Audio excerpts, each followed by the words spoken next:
Welcome everyone, and thank you so much for your time today and joining us for today's session on business valuations, essential insights for accountants supporting clients in the sales process. Now, it's my great pleasure to welcome Tony Van Camp as our guest speaker today. Now, Tony is an Associate Director of Business Sales at Bayleys and has been through countless due diligence processes in his more than 18 years of experience in the business valuation space. Now, having spoken with Tony about his process in the lead up to the session, I'm sure you're going to find this very insightful and valuable for your own conversations with clients. So Tony, welcome, and I'll hand control over to you. Thank you, Charles. Right. Thank you, everybody, for joining me today. Look, I'm thinking I've got a bit of a tough audience. Most of you would have probably been involved in business valuations and the sale of businesses and have a fair understanding of why some businesses are worth more than others. Today, I just wanted to share some of the things I've learned to look at over the years that have helped me understand what the last page of the book will look like for the client that we both work for. Now, just a point to note here today, I'm talking about valuing a business for sale purposes to an unrelated party, not for divorce or for the bank or for the courts. Now, what does the last page of the due diligence book read like? Have we got a happy client or a disappointed client? I've learned some important things over the years, and I'd like to share those with you today. So I like to understand what a due diligence process will look like on a business right at the beginning. What is a buyer's team going to uncover that will encourage them to pay less or not buy it at all? When a buyer's due diligence process completes, the vendor is either going to be content or disappointed with the guidance they received from their advisors. I believe a valuation procedure needs to mirror a due diligence process, and that's all about understanding the drivers behind each line in the historic financials and ascertaining what they're going to look like as best you can going forward. You know, will the business perform like it always has under new ownership, and will the market perceive the same risks in the business as the seller's advisors have? And I'm talking about the business broker, me, the accountant, you, and the solicitor. So question one, what impact will the owner's departure have on the business? Now, some of the operations I look at are so reliant on the owner that their departure could cause an implosion in the business. And this can be around clients, staff, suppliers, technical know-how. They haven't built a competent team around themselves, and the business just won't function without them. In other words, it's a really big job with some hired help around them. On the other hand, I see businesses that I believe are going to flourish and grow once the older, grumpy IT dinosaur goes home and retires. Now, both scenarios are very different, and how you reflect them into a valuation process, I think, needs to be given some individual consideration. Now, we all know financial accounts are historic, and they can form a good basis for a forecast. I like to peel back the layers of each part of the business and try to get clarity on why it's performed like it has and what it's going to perform like in the future. A lot of the time, I find a vendor is overly optimistic about their forecasts when they're looking at selling their business, and that can often end in disappointment, if you like, at the completion of a due diligence process. So my talk today is all about measuring 3 times and cutting once-ish. I don't believe business valuation is purely a science. I'm going to talk about some of the things I want to know at the start of the process that I know are going to rear their head in a due diligence process that could affect the value proposition. Now, I always start with the owner. Why are they selling? What's driving the divestment? Retiring with no succession plan is great. Buyers get a real level of comfort around that. When I sell a business for someone in their 40s, there's always more questions around why. Why are they really selling? Now, if that reason doesn't stand scrutiny, due diligence can and will be more difficult. Then there's the owner's role. How replaceable are they? Now, a lot of these guys, these business owners, people, have industry and technical know-how that they've gleaned over decades. A lot of the owners are technicians and they're entrepreneurs. What is the actual likelihood of finding the same mix in a buyer with the money to complete a transaction? How many hours are they doing? Look, the best businesses I look at, the owner's never there. He's on holiday or he's on his boat. He's got people to do the work. Managed businesses are few, truly managed businesses are few and far between, and the buyers absolutely pay more for them. But when you look at the owner, do we need one replacement or two? Do we need an entrepreneur plus a technician? How much will a buyer have to allow for these replacements or this replacement? And can the business afford 2 labor units for the one role?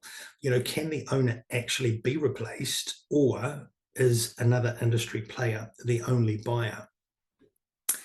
Vendor transition is really important. I get a better sale result value-wise where an exiting vendor can stay in with a new owner and make sure nothing important changes going forward. Buyers pay more when a vendor is prepared to transition out of the business in a methodical, planned manner. Now, the owner's relationship with key staff, suppliers, and clients, I always look, are there family members involved in any capacity in the chain? Will the relationship continue with a new owner?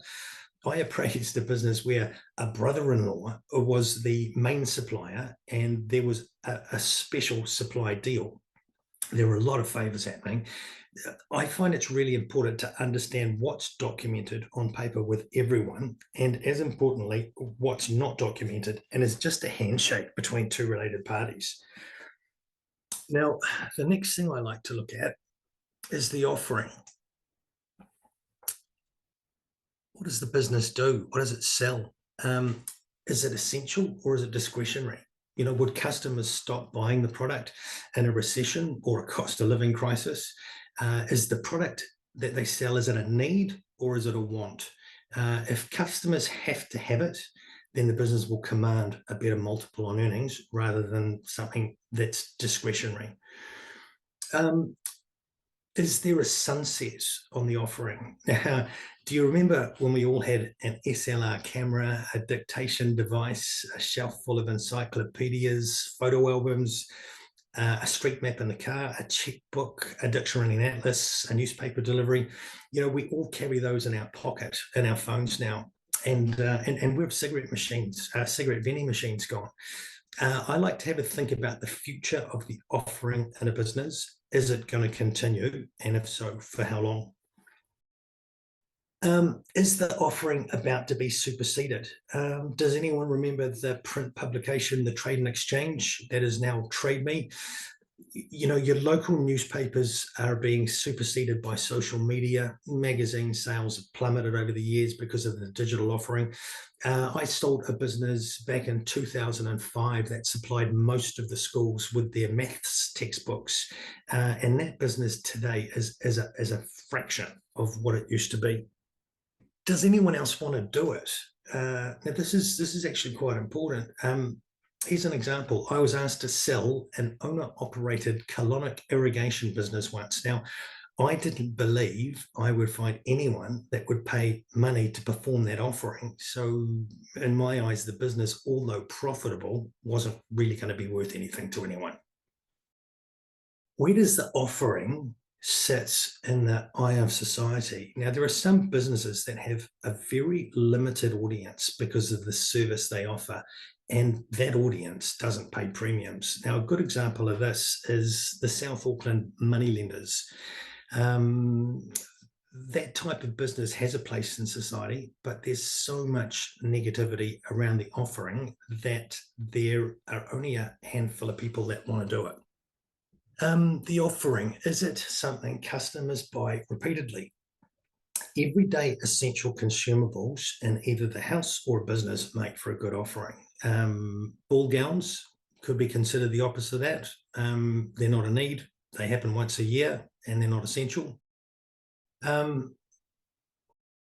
Which offering makes the most margin? Now, sometimes I look at businesses that chase revenue and not margin. I like to get an idea of what a business is selling year on year and why the clients are buying it. And if there is scope to change the ratio of low margin products sold to high margin products sold, that then and what needs to happen in the business for it to achieve that. In other words, that would be the opportunity for a new owner. Now, all businesses have, well, not all businesses, but most businesses have staff, right?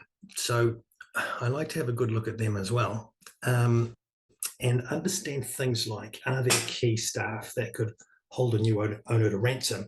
I sold a business a while ago, a large automotive fleet servicing business, and they had a technician in there that could perform a function that no one else could in the business, on performance mods. And the new owner bought it, and that technician turned around to the new owner and said, hey, I want a pay rise. And it wasn't a 10% pay rise. He wanted a 50% pay rise. He wanted to go from 80 to 120,000. And the new owner really had no option but to give it to him, because his business wouldn't function without him. Now, does the owner have a special arrangement with anyone on the management team? I had a vendor who had a box at Eden Park, and he had a fishing boat that his key staff could use anytime they wanted. Now, I was never going to find another buyer that could offer the same perks as that owner. Sorry, I was never going to find another buyer that would offer the same perks as that owner. So does that mean that that could be a catalyst for change for the staff?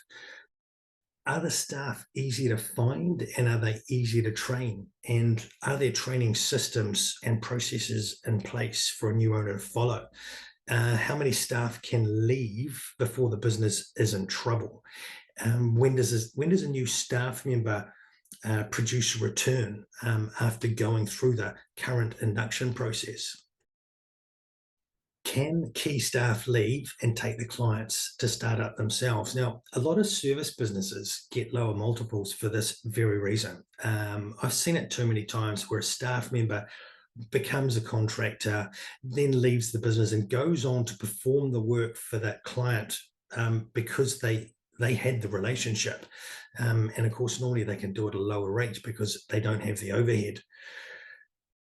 Are there cost savings with automation that they could implement? I see one machine replacing 3 or 4 labor units all the time. I've got a client at the moment who was spending 450,000 on a fresh produce sorting machine that will take 120,000 out of his labor cost. What's the culture like in the business? I've had buyers really struggle to implement change in a business because the existing culture amongst the staff was so strong one way. I like to ask a vendor what they think the culture is like in a business, and that's normally verified when you look at the staff organizational chart and how long people have been there, and if whether there's a really high churn rate of people, or if everyone stays there because the culture is so good. Now, the median age of staff is quite important to look at. I recently looked at a business where the median age of the labour force was 64 years old.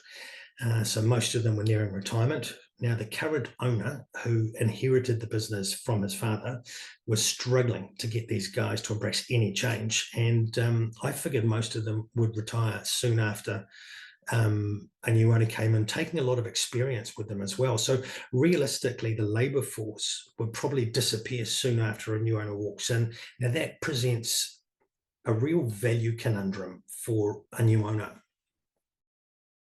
Now, customers. Every business needs those, right? So I always like to know what the revenue spread is like. We all know one client that represents more than 15% of the revenue can pose a threat if they go. But on the other side of the coin, if they have nowhere else to go, that risk is almost mitigated. And I'll talk about that a little bit later on today around another deal I'm doing at the moment. Which clients make up the lion's share of the turnover and what's happening in their industry. So if the clients that generate the revenue are about to run into trouble, so is the business. I always like to understand what's happening with the people that generate the revenue. why do the clients buy from this particular business? What's its unique selling proposition? Many years I sold a well-known watch business, and what they would do is they'd sell the watches into the retailers in August for Christmas and give them 7 months interest free until February, until they'd sold everything down, which was great back then. But today's cost of credit hike would decrease that margin significantly. So would that USP be as easy to do today? When was the last time the clients transacted? I like to look at how often these people are buying from the business, and I like to back it up with a year-on-year summary of custom. So is it increasing or just decreasing, and why? What does it mean for the business long term? Are the largest clients a positive or negative for the business? Sometimes I see businesses bending over backwards to accommodate their larger clients at a much lower margin. And this is normally at the expense of growing their higher profit work. Again, is this an opportunity or a curse for a new owner? Do any of the clients have a relationship with the vendor outside the business? So I had a seller whose top client at 20% of revenue was also his cousin, and they shared the same unique surname. Now, we thought a change of ownership could have been a catalyst for change for the cousin, and that made the buyers nervous. Now, in my experience, nervous buyers tend to want to pay less. On that note, I got the cousin around a table with the buyer as the last part of his due diligence, and the cousin gave the buyer comfort around his custom going forward and why he needed to continue to keep buying from that particular business. So we got a deal done, and the cousin, all these years down the track, reckons the new owner is providing a better product and service, and he's glad to be rid of the previous owner, his cousin. I like to also spend a bit of time getting to understand the industry. And I've operated in most industry sectors in my business sales life. So I know them all pretty well, but they're all changing all of the time. So I like to know what's looming in the economy that isn't common knowledge. Looming in the industry that isn't common knowledge. It's a typo there. Residential developments at the moment are stalled. They're a good example due to the cost of build and cost of credit and the market being upside down. So your kitchen, wardrobe, glass, carpet suppliers, etc., they're all in for a bit of a slow haul for a little while. When you look at their historic financials, they're great, but they're not necessarily a reflection of the months or years to come, given what's going on out there. What's not common knowledge? So I like to ring someone I know and get a feel for what's happening in the sector. Industry players are pretty quick to talk about everything that's going wrong. And anything I glean from those conversations, I'll discuss with the owner of the business I'm valuing. And sometimes as a result of that, I actually see more value in the business after understanding how the business mitigates the industry risk. Is there a rule of thumb within the group that designates value to a group buyer but irrelevant to an outside player? Now, examples of this are finance businesses with trail incomes, insurance businesses with incomes off their API books, and they all have this industry rule of thumb valuation methodology, and they only work if they're selling to another player in the game that can dovetail the revenue straight into their existing infrastructure. But when there are no group buyers, when no one in the group wants to buy it, the old-fashioned capitalization of earnings can be quite a different value story. Is the industry cyclic? Has it just boomed? Again, residential construction is a good example. And a couple of other current examples could be a face mask importer or a hand sanitizer importer. You know, they've had a really good run the last few years. Hopefully never ever to be repeated with any luck. I like to understand if any of the competitors have closed or been liquidated and why. Liquidations and receiverships shine a light on some of the nuances in an industry. I find they help me get a really good holistic picture of what's going on and where the business I'm trying to ascertain a value on could run into similar trouble, or as importantly again, how they mitigate risk and why they're different to other players in the sector. Are there any industry norms that need to be accounted for? You know, construction. You know, when you look at those retentions that those guys have to leave for 12, 18, 24 months after the project has finished, you know, they need to be looked at in an appraisal or evaluation process. Comparative sales, industry comparative sales that aren't comparative. And I'll give you an example of this. Recently, I was talking to a truck and trailer transport operator. Now, he'd seen his competition sell at an 8 times multiple. That's right, 8 times in the transport industry. Unheard of. But it was true. Now, his competitor had a $500,000 EBIT, and he sold his business at $4 million, 8 times. Now, my guy thought the same multiple would apply in his business, but what he didn't understand was the competitor's business realistically was a sale of plant equipment. They had relatively new trucks with good contracted clients and drivers, and the buyer paid $4 million for the plant and equipment. My client also made 500 grand a year, but his much older fleet had a current market value of 2 million. So on a capitalization of earnings, I thought his business was worth somewhere between 1.5 and his very well-used plant. So industry scuttlebutt can create unrealistic expectation out there. The next thing I want to talk about is stock. Now, you've all seen an Auckland District Law Society business sale and purchase agreement before that itemizes plant, equipment, stock, and intangible asset. In an ideal world, none of the numbers associated with those categories will change at the end of a due diligence process, but stock can be one of the biggest issues at the end. I was selling a wide format digital print supply business. They imported, you know, hardware and consumables, and we'd all agreed there was a stock value of 4.5 million. With the buyer, and when it came to stock take, there was $1 million that fell into the aged and obsolete category. It literally was destined for the rubbish bin. The vendor hadn't paid much attention to his stock for too long, and consequently, he didn't get the money he was expecting at settlement. So I always ask, what is the stock policy? You know, is there one, or is it just a haphazard process of buying things that they think they may sell? I sort of refer to my last example there. Are they overstocked for the revenue that they're generating?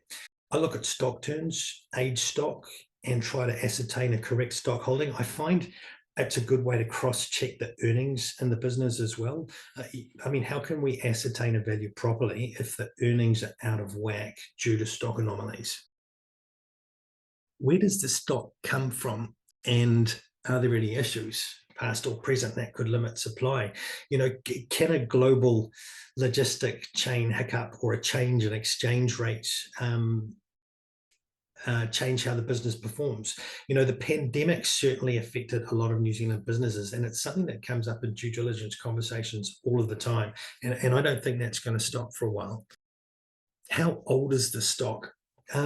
Another example here of age stock. I've sold a few businesses in the fashion sector. In these deals, any stock older than 18 months was formulated at 20% of its cost price because of the buyer audience. It's fashion. It's too old. It's yesterday. On the other hand, I've sold an international oil agency a couple of times now, and no one really cares how old engine and machinery oil in a sealed container is. My favorite question for a vendor is how much of your stock has had a birthday? So Is there a stock management system in place? Now, I'm seeing more and more real-time stock systems out there in the last few years. And when I sell a business that utilizes these systems, I don't have any stock value issues at the end of the sales process. Normal stock levels. Now, this is a tricky one at the moment. Is there excess stock that needs selling down before a sale? Could it be left in on consignment with a new owner if it's current? A lot of businesses have bought more than they needed every time they've purchased over the last couple of years due to the pandemic logistics chain issues. And they're all holding a lot more stock than they normally would because they don't, that they've had to. I'm doing more and more deals at the moment where the overstock is left in on consignment and paid out over time to the vendor as the buyer sells it down to the customers. Now, when does the stock need to be paid for? Payment terms are important. If they have to pay for it before it leaves the port, there is much higher working capital component that needs consideration. And I think where there's big working capital on stock, it needs to be noted in a valuation process. Now, barrier to entry. What would it cost to set one up? And is it only cash that had set it up? And would it be a worthy competitor? How much capital would it take? And what would the return be to a startup in that market sector? And does the market sector actually warrant more players? I find the harder it is to replicate the business, the more money they fetch in a sales process. They get a stronger multiple. Again, key staff, are they a threat going forward, taking IP and valuable clients? When you've got key staff that have the relationships with the clients, do they have the know-how to service that client outside of the business? How hard would it be for key staff to bandy together and start up in competition to that business? We've all seen that happen before. Is the intellectual property current anymore? So more and more, I'm seeing inexpensive software and apps coming to the market and reducing revenue lines in existing businesses. There are new players coming into the market with better technology and eroding the offering of some of these businesses. I like to think about this in certain industries where when I'm cross-checking customer spend year on year. And what I mean is, if you see a client spend consistently less every year, it's good to understand why. Are they getting the product or service from somewhere else? Do they not need it as much anymore? Or are they doing it for themselves? Certification. Are there certification requirements that keep the new players out? I find a business that is certified with a government body or is authorized to supply or sign off on legislative compliance products or services commands a better multiple. Buyers see them as a safer investment. I can never get enough of those businesses to sell. Plant and equipment, of course, is a massive barrier to entry. I'm in the process of selling an FMCG manufacturing business at the moment. It's at close to a 4.5 multiple. And it's only got, its biggest client makes up 60% of the revenue, but they're contracted and they can't get this product from anywhere else. The plant and equipment alone would cost over $5 million to buy. So this barrier to entry for a small niche corner of the market is huge. This business owns the space and they'll continue to do so because it just isn't worth someone else setting up in such a niche sector of the industry. But the market for the product has always been strong and always will be. So just going back to my client spiel where I said, anyone that makes up 15% of the revenue is a risk. Well, we've got a 60% here, and when they can't get it from anywhere else, it's not so much a risk, right? Does the business have preferred supplier status or tender rights that are hard to get for a new player? If your client has always done the work and will always do the work, but it doesn't have it in some form of document. Get them to obtain it. It really adds value in a sales process. Now, the next slide we're going to cover is plant and equipment. Does it need replacing? How much capital expenditure is needed in the business for it to continue to do what it's always done? I looked at a large earth moving business the other day. Most of the units had done massive hours. The owners didn't see it as a problem because, they had 2 on-site mechanics, and that was reflected in very large repair and maintenance expense line. Look, they made really good money, but it just didn't feel sustainable on the age of the fleet. It was going to need a lot of money put into it, and I felt I had to take that into consideration in evaluation process on that one. Now, new technology that is coming or is here with the competition. A good example of that is 3D printing. That's really taken off in the last 2 or 3 or 4 years. That traditional short-run boutique plastic manufacturer in New Zealand today is having to embrace change pretty quickly. Is there excess plant that needs selling down? So I always ask, what's sitting on the balance sheet that doesn't contribute to revenue anymore? Where it's possible, I encourage vendors to sell down plant that they don't use anymore, as long as it doesn't feather a competitor's nest or someone trying to start in their corner of the market. Does it make sense to outsource production overseas? How much more money would the business make if they sent the production of the product overseas? We're actually seeing a lot more production coming back onshore now after the pandemic, which is interesting. But almost every New Zealand clothing company has embraced that move of overseas production now. Now, market value versus depreciated value on plant equipment. I always look at what the difference is between the two numbers and how that would affect the valuation. I'm selling a mobile crane business at the moment. Net depreciated assets are 12 million. We've got a registered valuation on the plant equipment at 22 million.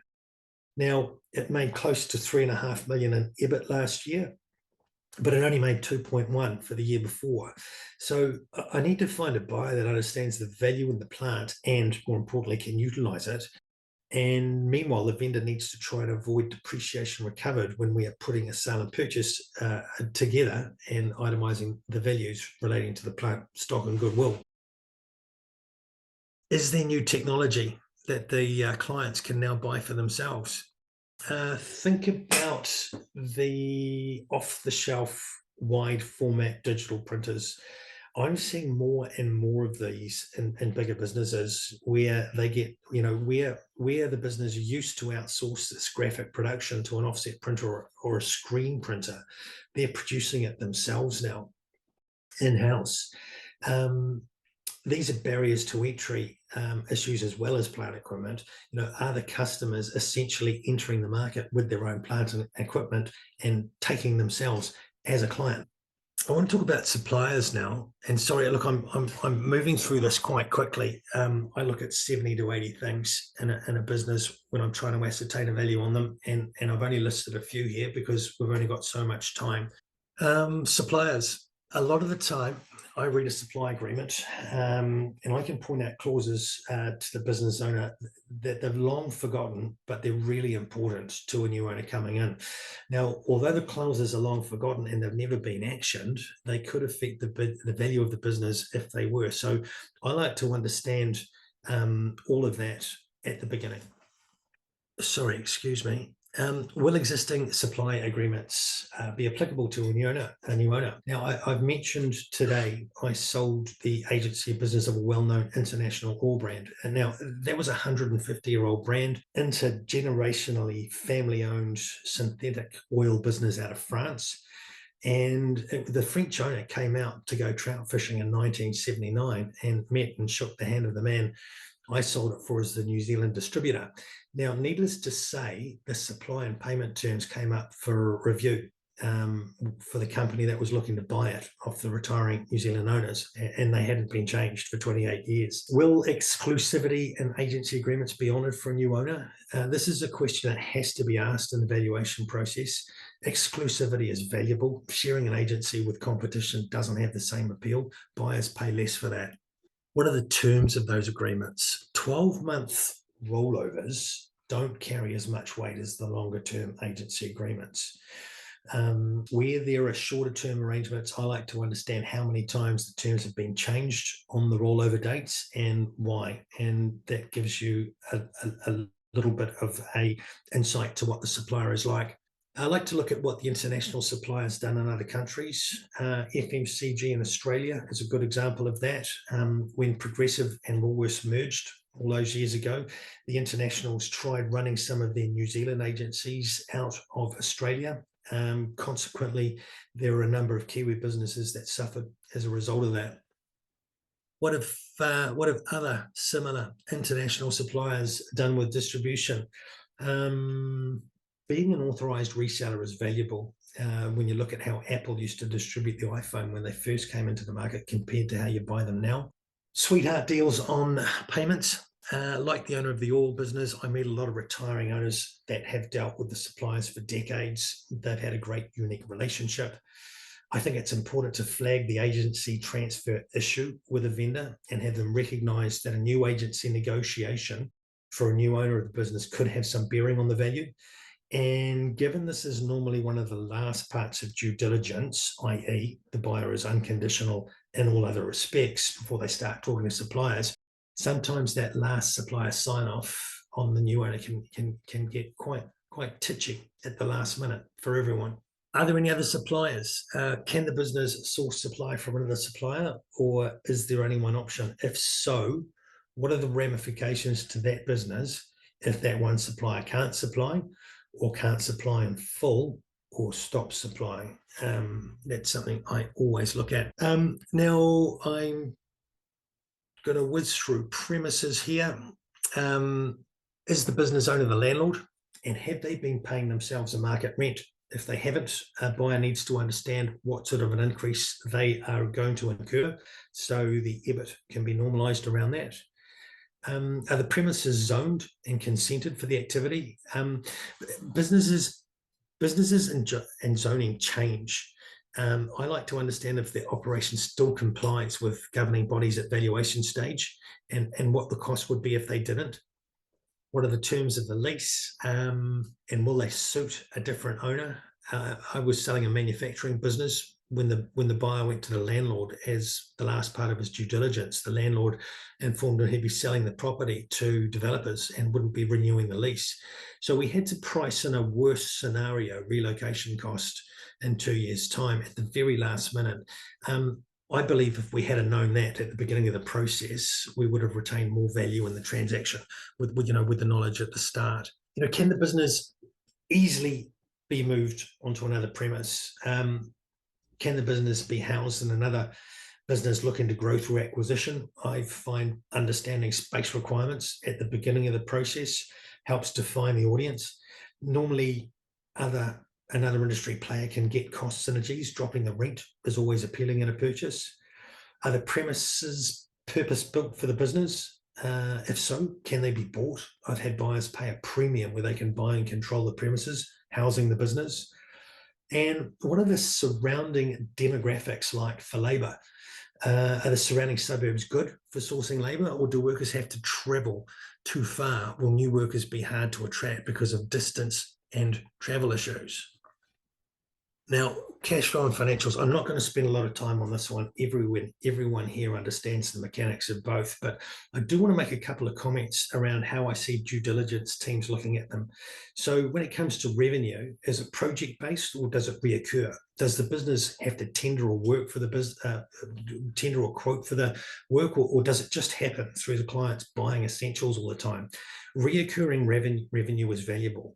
Project-based income isn't. Is the revenue contracted?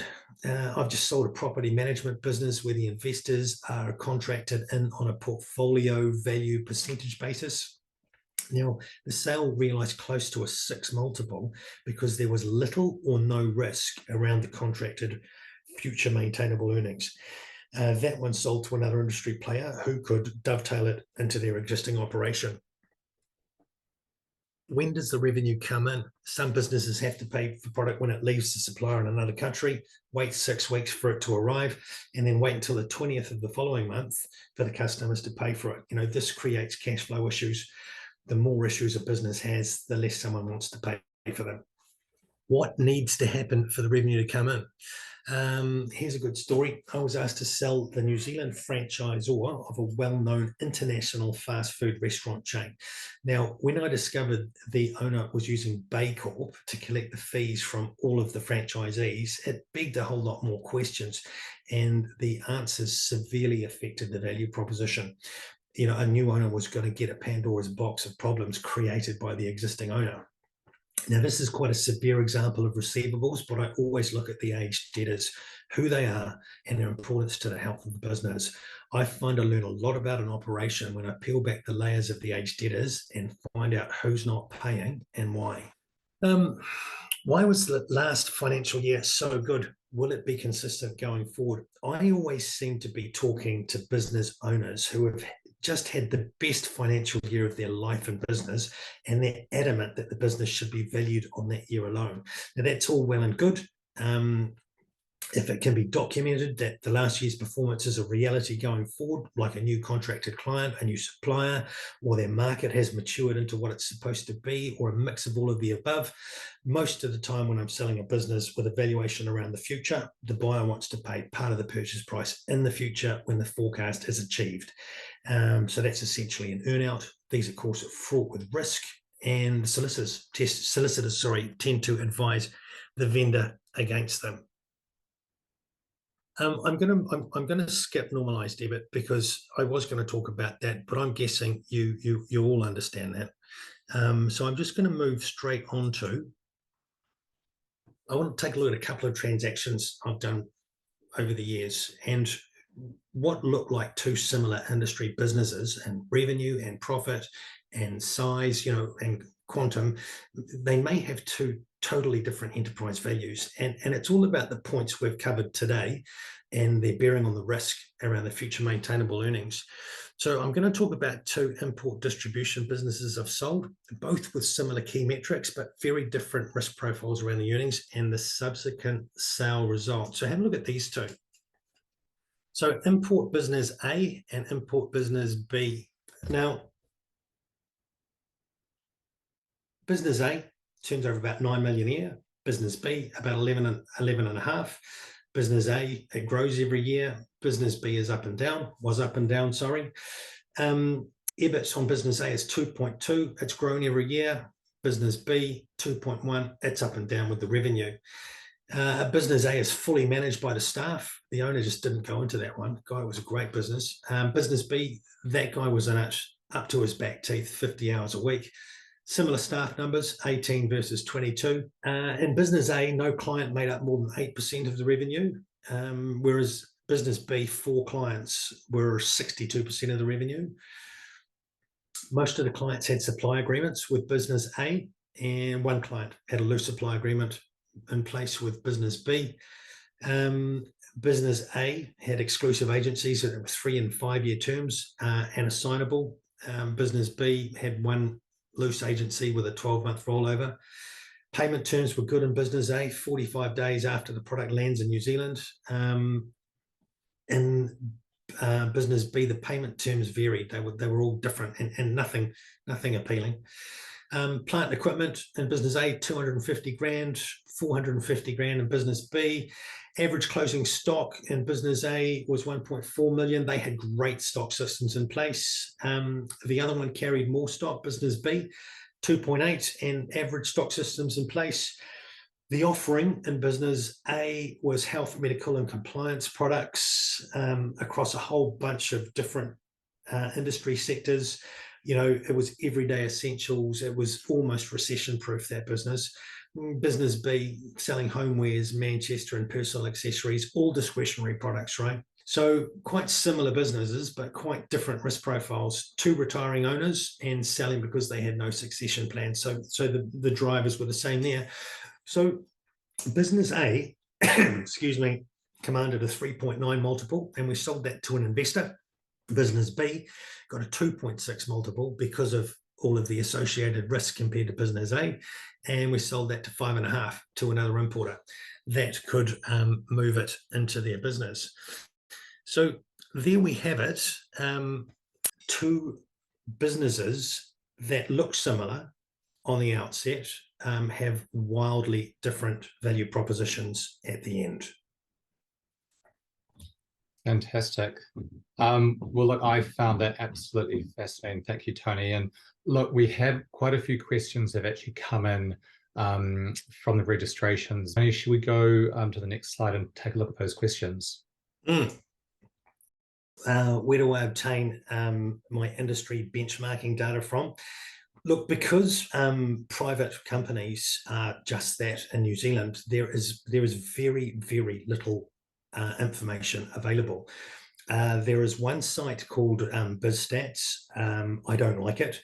The reason I don't like it is because they don't ask enough questions about what has been sold. So the information is flawed. I mean, we just looked at two import businesses there, similar revenue, similar, similar profit, but wildly different multiples. BizStats doesn't give you any of that detail. I get my data from the previous sales I've done, understanding what else has been selling out there with other brokers. And I've got a clear understanding on what the market is prepared to pay for something. So I spend my life drinking coffee with buyers, and they're telling me, hey, we want an import business. Hey, we want a manufacturing business. This is the return on investment that we want. And of course, they're always saying it, a little bit lower than they're prepared to pay. But, the actual benchmarking data available in New Zealand is, I think, almost non-existent. Question number 2, how am I factoring in the COVID period when normalizing EBIT? I'm treating it differently in each business. It's a real case-by-case scenario on how to treat that government support, decreasing revenues and increased costs. And it's really added a layer of complexity in some of the businesses we look at. But where I can, I try to forecast what would have happened in the business if there wasn't a pandemic. So I look at what's happened before and what's happened afterwards. An example of that, I've been asked to sell a 200-bed CBD backpacker. Now, from March 2020 to August 2022, they had no tourists. Our borders were shut. But we've got a steady before March 20, and we've got a steady 12 months since last August when the borders opened up. And, there's enough data there to figure out what's going to happen from now on. So I'm trying to piece the revenue on either side of the pandemic on everything I look at, and try and figure out what would have happened if there wasn't one. I think that's the only way you can do it. 3, always interested, question 3, always interested for valuation purposes, whether we adjust for a manager's salary. That depends on the business. Where you've got an owner-operator getting market rate, and that's all that's left in the way of profits, there's no room for a manager.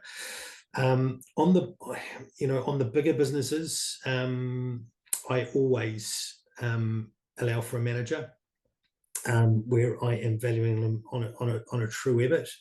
And if the owner is in there performing the manager's function, I will allow for a manager at market rate.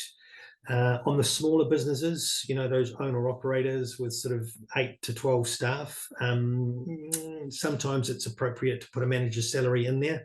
Other times you can't. Question 4, what is the main method for valuing a business? So 9 out of 10 times I'm using a capitalization of earnings. So what we talked about today, applying a multiple to a normalized EBIT or EBITD. And if that doesn't work because the plant and equipment is worth more than the capitalization valuation, then I go to a plant and equipment. So those are my 2 main go-tos. I try and stay away from selling businesses that are losing money, where you have to go down the discounted cash flow route, because they're just too hard to sell.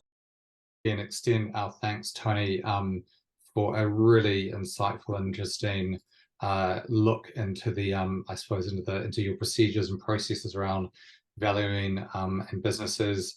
A fantastic range also, and I'm sure many of our viewers here today will have probably had clients either in those industries, or definitely some of the stories that you told will have resonated as well. So thank you everyone for your time, and Tony, thanks so much for giving us the benefit of your experience. My pleasure. Thank you, everybody. Have a great day.